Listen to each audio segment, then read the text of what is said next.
কখনো কোনো বিদ্যানের নামে কখনো বলবেন না ইসলামী চিন্তাবিদ। চিন্তাবিদ বলেন, হবে জ্ঞান তাপস বলেন, প্রজ্ঞাবান বলেন, অভিজ্ঞ বলেন, দূরদর্শী বলেন, আমার আপত্তি নাই, প্রতিভাবান বলেন, কিন্তু ইসলামী চিন্তাবিদ বলতে পারবেন না আপনি। কিসের ইসলামী চিন্তাবিদ? ইসলাম কি চিন্তা করে বের করা যায় নাকি? ও যদি হয় বড় মাপের আলেম, তাহলে বলবো কি আল্লামা। সমস্যা আছে আপনার? আল্লামা। কুরআন সুন্নাহ বেশি জানে তাই আল্লামা, হাদিস বেশি জানে তাই বলবো মুহাদ্দিস, কুরআন সুন্নাহর রহস্য ভালো বুঝে এই জন্য বলবো ফকিহ। কিন্তু ইসলামী চিন্তাবিদ হলো কি করে?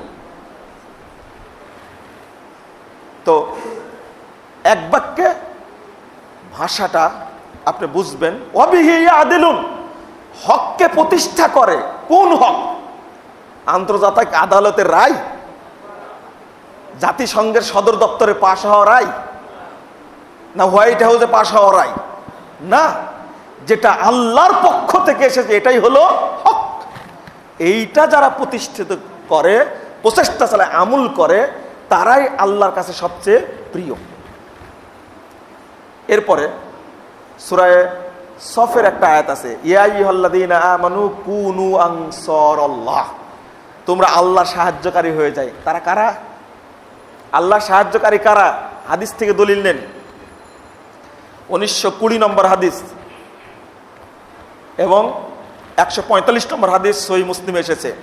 একটু ধৈর্য ধরেন, আমি কথাগুলো বলি যেন আপনার মাথায় থাকে। রাসূলুল্লাহ সাল্লাল্লাহু আলাইহি ওয়াসাল্লাম বলছেন, বাদাল ইসলামু গরিবা ওয়া সায়াউদু কামা বাদা ফাতুবা লিল গুরাবা। আর যে আয়াতটা পড়েছি আলহামদুলিল্লাহ, এই হাদিসটা বললে আপনি বুঝতে পারবেন। রাসূল সাল্লাল্লাহু আলাইহি ওয়াসাল্লাম বলছেন, ইসলামের সূচনা হয়েছিল অল্প কিছু প্রবাসী মানুষ দ্বারা, অপরিচিত মানুষ দ্বারা। ইসলাম আবার চলে যাবে অল্প কিছু সংখ্যক মানুষের মাঝে। ফাতুবা লিল গুরাবা, ভয় নাই, হতাশ হওয়ার দরকার নাই। এই অল্প সংখ্যক মানুষের জন্যই জান্নাতে প্রতিষ্ঠিত তুবা গাছের সুসংবাদ রয়েছে। বলুন আলহামদুলিল্লাহ। তুবা জান্নাতের কিন্তু গাছ একটা, অনেক বড় গাছ। তে বিশেষ ব্যক্তিরা ওখানে মর্যাদার কারণে ওখানে যেতে পারবে। তাই আল্লাহ রাসূল বলছেন ফাতুবা লিল গুরাবা, সংখ্যা অল্প হোক কিন্তু তাদের জন্য রয়েছে জান্নাতের তুবা গাছের সুসংবাদ। আলহামদুলিল্লাহ। এটা আলবানী রাহিমাহুল্লাহ আলোচনা করেছে খুব সুন্দর করে। এর পরের হাদিস মুসনাদ আহমদের মধ্যে এসেছে, 16736 নম্বর হাদিস, ইবনু মাসউদ থেকে এসেছে রাদিয়াল্লাহু আনহু। তিনি বলছেন, আল্লাহ রাসূল বলেছেন, ওয়াহুমুল্লাযীনা ইসলিহুন মা আফসাদান নাসু মিন বাদি মিন সুন্নতি। তারা কারা? এই অল্প সংখ্যক মানুষ কারা? তারা হলো যারা আমার সুন্নাত যখন মানুষরা নষ্ট করবে, ঠিক ওই মুহূর্তে যারা সংশোধন করে দিবে, তারাই হলো ওই অল্প সংখ্যক মানুষ। বলুন আলহামদুলিল্লাহ। তাহলে বলুন, আপনারা উত্তর দেন, শিরিকের বিরুদ্ধে কারা বলে? আহলে হাদিসরা বলে। বেদাতের বিরুদ্ধে কারা বলে? জাল হাদিসের বিরুদ্ধে কারা বলে? জাল সালাতের বিরুদ্ধে কারা বলে? জাহিলিয়াতের বিরুদ্ধে কারা বলে? মাজার পূজার বিরুদ্ধে কারা বলে? কবর পূজার বিরুদ্ধে, মূর্তি পূজার বিরুদ্ধে, ভাস্করের বিরুদ্ধে কারা বলে? আহলে হাদিসরা বলে। কোনো বেদাতির সাহসও নেই, এলেমও নেই, ক্ষমতাও নেই। ও বলুক তো দেখি, ও বলুক ওর মাজায় কতটা বল আছে। এটা জাল হাদিস আমল করা যাবে না। অনেক বড় বড় পণ্ডিত আছে পাগড়িওয়ালা, ওরা জানে না হাদিসটা জাল। একজন বড় আলেম জাল হাদিসের ওর বই লিখেছে, কিন্তু ভয়টা এমন কাজ করেছে, প্রচলিত সমাজে প্রচলিত জাল হাদিসগুলো উল্লেখ করা সাহসী করেন। বইটা পড়তে গিয়ে আমি আশ্চর্য হয়েছি। আহলে হাদিসের সাহস আছে। আজকে খুতবায় উল্লেখ করলাম না, প্রফেসর আবু বকর জাকারিয়া হাফিজাহুল্লাহ তাআলা, আল্লাহ তাকে নেক হায়াত দান করুক। আকীদার ব্যাপারে বলতে জানেন, কিন্তু বলার পরিবেশ নাই। বললেই হুমকি দেয়, হুমকি দেয় না? কিন্তু বলার সাহস আর জানা এক জিনিস নয়। মানে এত চমৎকার আলোচনা করেছেন আশারি এবং মাতুরিদি সম্পর্কে, খুব চমৎকার আলোচনা করেছেন। আল্লাহ তাকে যা যায় খায়ের দান করুক, আমিন। কিন্তু যদি তিনি উল্লেখ করে দিতে পারতেন আশারি হলো এরা, তাহলে মানুষ বেশি উপকৃত হতেন। কিন্তু বলবেন কি করে, ওই পরিবেশ এখনো তৈরি হয়নি।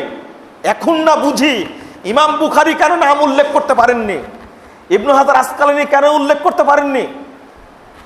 যখন 6 ইমাম হাদিসের ইমামগণ হাদিস সংকলন করেছেন, তখন ছিল ওই যুগটা ছিল সুফিবাদী যুগ, ওই যুগটা ছিল শিয়াদের যুগ। শিয়ারাই বিশ্ব শাসন করেছে খেলাফতের আড়ালে, এমনকি উপমহাদেশ যে শাসন করেছে সবগুলো হলো শিয়া। আপনি কিভাবে বলবেন? এটা বলা যায় না। এই জন্য আপনাদের বলবো যে মূল জিনিসটা আপনাদের মাথায় রাখতে হবে। চলুন আরো একটা দলিল পেশ করি। কি কি হাদিসটার অনুবাদ করছিলাম এখানে? কি অনুবাদ করছিলাম ভুলে গেছেন আপনারা? আপনার মনে পড়ছে, ওয়াহুমুল্লাযীনা ইসলিহুন মা আফসাদান নাসু মিন বাদি মিন সুন্নতি। কারা বলে এটা জায়েজ এটা না জায়েজ? ডেস্টিনির পক্ষে সবাই ফতোয়া মারলো, আহলে হাদিসরা বলল ডেস্টিনি হারাম, চলবে না। জঙ্গিবাদের পক্ষে কেউ পাওয়া গেল না যে জঙ্গিবাদের বিরুদ্ধে বলবে, সবাই জঙ্গিবাদের পক্ষে। কিন্তু আহলে হাদিসরা বলে দিল এই জঙ্গিবাদী হলো খারেজি আকীদা। এর আগে কেউ বলেনি, সাহস পায়নি, আহলে হাদিসরা প্রথম বলেছে। আপনাকে যদি বলি যে এই হাদিসের অর্থ কারা মিন করে, কাদেরকে? ওয়াহুমুল্লাযীনা ইসলিহুন মা আফসাদান নাসু মিন বাদি মিন সুন্নতি। আমার পরে যারা সুন্নাতকে নষ্ট করবে, ওই যুগে অল্প সংখ্যক মানুষ তাদেরকে কি করে দিবে? সংশোধন করে দেবে। ইসলিহুন, সংশোধন করে দেবে। আর একটা হাদিস শুনুন, এই হাদিসটা সহিহ মুসলিম এসেছে, 1920 নম্বর হাদিস।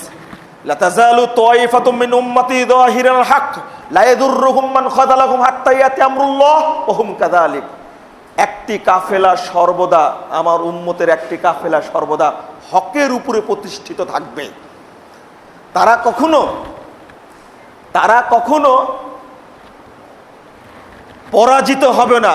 বিরোধীরা তাদের ক্ষতি করতে চাইবে, কিন্তু কিয়ামত পর্যন্ত ওয়া হুম কাযালিক, কিয়ামত পর্যন্ত তারা ওই রকমই থাকবে। বলুন আলহামদুলিল্লাহ।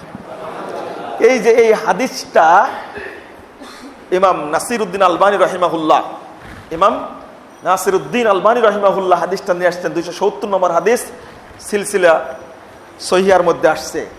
আল্লাহু আকবার। তিনি এই হাদিসটার উপরে, আহলে হাদিসদের উপরে আলোচনা করতে গিয়ে 9 পৃষ্ঠা আলোচনা করেছেন। সুবহানাল্লাহি ওয়া বিহামদিহি। আল্লাহ রাব্বুল আলামিন তাকে জান্নাতুল ফেরদাউসে উচ্চ স্থান দান করুন, আমিন। এমন ভাবে আল্লাহ তাকে পাঠিয়েছিলেন পৃথিবীতে। আল্লাহু আকবার। আলবানী যে কত বড় নিয়ামত, আলবানী রাহিমাহুল্লাহ যে কত বড় নিয়ামত, এটা কল্পনা করে আপনি শেষ করতে পারবেন না। আল্লাহ এত বড় নিয়ামত নাজিল করেছেন পৃথিবীতে। তিনি 9 পৃষ্ঠা আলোচনা করেছেন এই হাদিসটার উপরে, যে একটা দল সর্বদা হকের উপরে থাকবে। তারা কারা? তারা কারা? তিনি একটার পর একটা কওল নিয়ে এসেছেন, একটার পর একটা নিয়ে আসছেন কওল। যতগুলো আলোচনা এসেছে আহলে হাদিসদের সম্পর্কে সব আলোচনা নিয়ে আসছেন। এর মধ্যে উনার বক্তব্যটা পেশ করি। উনি নিজে কি বলছেন, সবগুলো তো নিয়ে আসলেন, উনি কি বলছেন? সব মুহাদ্দিস, সব আলেম যা কিছু নিয়ে আসছেন, আর উনি যে কথাটা বলেছেন, আলহামদুলিল্লাহ, লেটেস্ট ইজ দ্য বেস্ট। তিনি বলছেন ওহুম আহলুল হাদিস হাশারনাল্লাহু মাআহুম। তিনি বলছেন তারাই হলেন কারা? আহলে হাদিস। আল্লাহ যেন কিয়ামতের মাঠে আমাদেরকে তাদের সাথে একত্রিত করেন। জুমলায়ে মুতারেজা মেরে দিয়েছেন এখানে, হাশারনাল্লাহু মাআহুম লা ইয়াতাআসসাবুনা লিকাউলিন শাখসিন মুআয়্যানিন মাহমা আলা ওয়াসামা হাশা মুহাম্মাদান সাল্লাল্লাহু আলাইহি ওয়াসাল্লাম। আহলে হাদিসরা একক কোনো বিদ্বানের অনুসরণ করে না, অন্ধ অনুসরণ করে না। ওই ব্যক্তি যত বড়ই হোক না কেন, একমাত্র অনুসরণ করে মুহাম্মদ সাল্লাল্লাহু আলাইহি ওয়াসাল্লাম। বলুন আলহামদুলিল্লাহ। এরপরে বলছে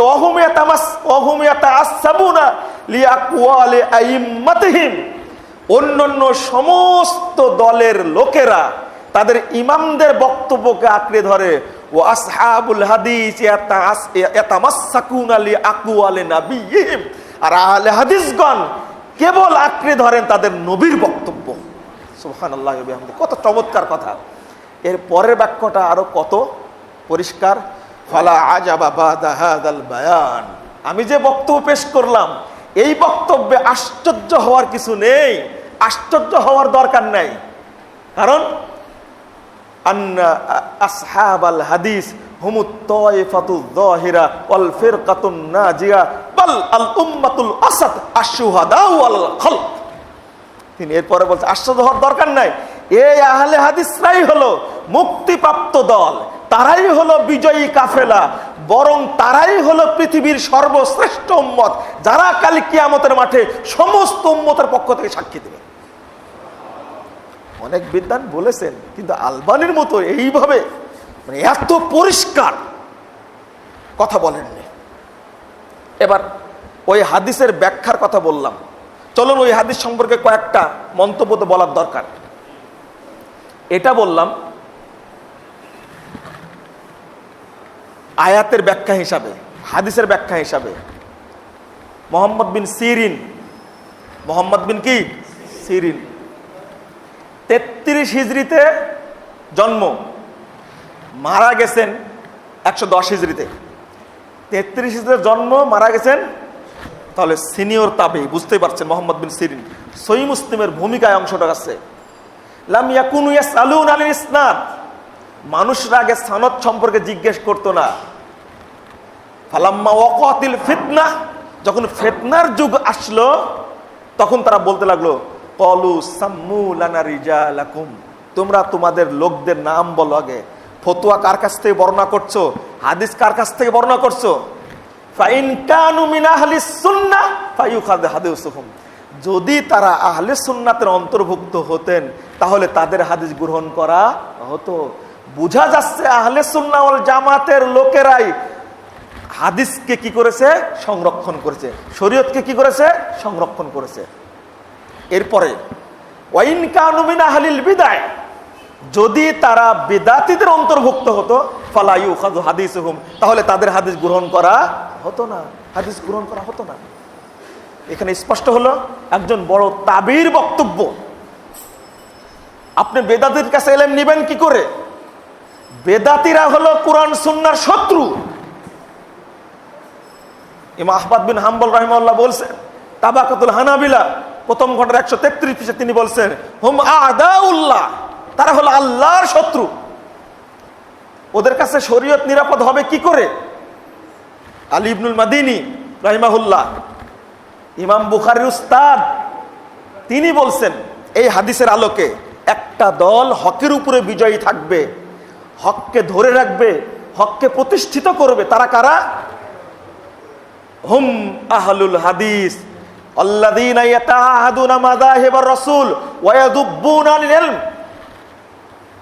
তারা হলেন আহলে হাদিস যারা রাসূলের পথকে আঁকড়ে ধরে থাকে।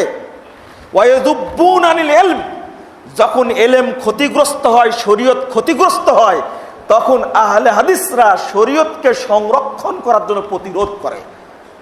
আলী ইবনুল মাদিনী তিনি বলছেন, তারপর বলছেন লাউলাহুম, যদি পৃথিবীতে আহলে হাদিসরা না থাকতেন, লাম নাজিদ ইনদাল মুতাজিলা ওয়ার রাফিদা ওয়াল জাহমিয়া ওয়া আহলিল ইরজাই ওয়ার রায় শাইয়্যাম মিনাস সুনান, যদি আহলে হাদিসরা না থাকতো পৃথিবীতে, তাহলে মুতাজিলা বলো, রাফেজি বলো, জাহমিয়া বলো এবং আহলের রাই বলতে আরো যত দল আছে, কারো কাছে তুমি কোনো সুন্নাত পেতে না। আলী ইবনুল মাদিনী তিনি বলছেন কারো কাছে সুন্নাত পাওয়া যেত না। আর আপনি কিভাবে বুঝলেন যে বেদাতীদের কাছে সুন্নাত পাওয়া যাবে? সুন্নাত কিভাবে পাওয়া যাবে?